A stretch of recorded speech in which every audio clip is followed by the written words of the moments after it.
We got Chris Paul. Mr. Chris Paul. So the expectation is they're going to push back Chris Paul's guarantee date. So basically, I think it is, hey, we're going to move your guarantee date from June 28th to sometime in July. In exchange, we'll guarantee you like $5 million. Here's $5 million. And then we'll look to move you later on. But we're hearing that Chris Paul, if he actually makes it a free agency at some point this year, expectation is, let's say he gets traded to Portland or for like Matisse Thybulle, Tamani Kamara, and Robert Williams. That's absurd. But the idea is you trade him for multiple contracts. Now, what multiple contracts are out there, that's up for people to decide. After he gets traded, he's expected to be cut and then to test free agency, and he'll go back to Los Angeles, either to the Clippers or the Lakers. Expectation at this point is to go to the Lakers. He's played for the Clippers, and he's good friends with LeBron. Never played with LeBron. Let's play with LeBron. And for me, when I look at this situation, I do think it's rather interesting, as the Warriors have maintained the desire to bring Chris Paul. Well, I guess the bring back Thompson and then move Chris Paul, as they're trying to use Chris Paul's non-guaranteed contract as like a flexible trade tool, and they're just looking for those deals. So right now they're just looking for a deal that can get them there. So what would that look like if we were just to hop in right here and try to find something that would allow them to make a move? So we know Brook Lopez is on the block, so we'll look at that real quickly, because I do actually think that's an interesting one, as he's on a rather cheap deal, and they have a young player that I think they could be interested in. And so look, this one actually kind of excites me.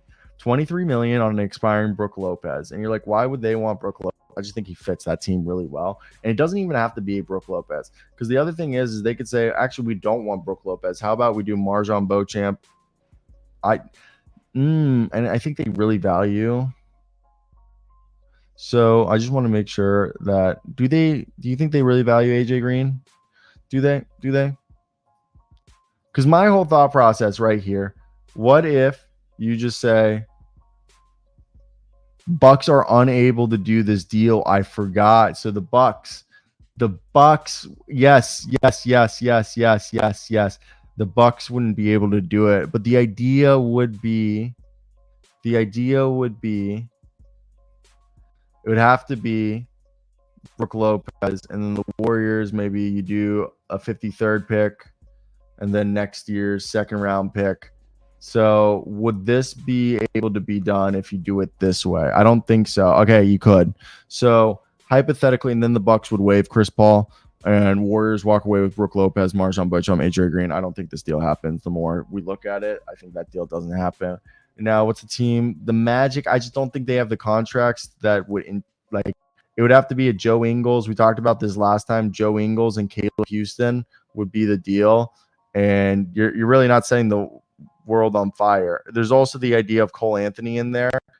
I doubt it. Again, you'd have to send them the picks that we were talking about earlier. Here's a pick this year and a pick next year, and then you send Chris Paul, and that's the only way I'm seeing that deal happen, because that way, like, you get yourself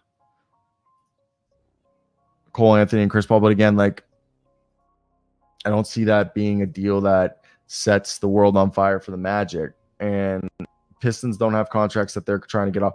The Hawks are the one that intrigue me. And you're like, why? Because a few guys, AJ Griffin.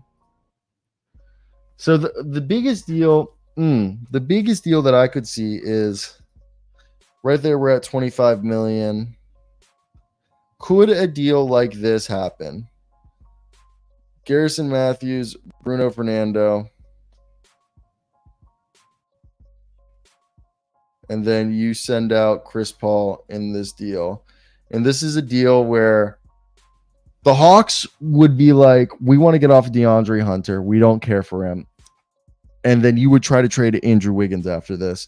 And then AJ Griffin, Bruno Fernando, Garrison Matthews give you depth guys. Hawks waive Chris Paul. Then you could add a third team.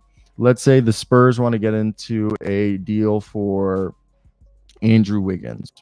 So what would what would an Andrew Wiggins trade then? Not to the Hawks, my apology. This is just where we're getting excited now. Spurs want Andrew Wiggins to help. Would this be the team that Andrew Wiggins go to? Does Andrew Wiggins go to a team like the Spurs? Because I was gonna say then the Spurs are just like, all right, we're trying to get off of this. So Devontae Graham to the Warriors, and then to help reciprocate with the Hawks, you're like, oh, Hawks, we won't gut your roster. There you go. I just want to see if this works. Yeah. So the idea would be, I mean, the Warriors, you never get the Warriors would cut Devontae Graham and they'd probably cut Garrison Matthews. But the idea would be you get off Andrew Wiggins, you get off Chris Paul, and you bring in DeAndre Hunter, Trey Jones, and AJ Griffin are the main guys. But like, again, like it's too much going on. Too much going on. Too much going on. Too much. So let's just do one more that I do actually like the idea of Andrew Wiggins being moved in a deal with Chris Paul. But I feel like that's like, okay, let's send like Andrew Wiggins to. Also, we're going to take off the Hawks from this. And what's a team with cap space? Let's say like the Pistons. And the Pistons could send you Troy Brown, who I think would be useful. And I really think that's the only player that if you're the Warriors, you're sitting there and you're like, okay, because right here, if you look at it, I think the best deal. Okay. Now, my thoughts is in a deal like this. You have outgoing 25 million, incoming 30 right there. I think the Nets keep Ben Simmons, but in a deal like this, are you trying to get off of Dorian Finney-Smith and Dennis Schroeder? So I'm thinking about the fact that a guy like Dorian Finney-Smith is who the Warriors would want. I think he had to base you up. At this point, I think the Warriors getting 4 players is more than enough. So, and then they would still try to move off of some salary. And I think that's the only one is Dennis Schroeder, and that's to the Pistons, to give the Pistons. I guess they would have a heavy hand in depth, but in a deal like this, I think this works because Wiggins and Fournier to the Nets, and then the Warriors walk away with really Dorian Finney-Smith is the best player, and then you just have salary filler. I mean, Troy Brown Jr. gives you some depth, so does Kate to base you up, and then Chenzi Metu could be guys that help you out. Pistons walk away. Chris Paul's going to get waived. Dennis Schroeder gives you a backup, like a 6-man to actually help this team, and then the Nets, you get actually Andrew Wiggins next to not Fournier, next to Johnson and Mikal Bridges.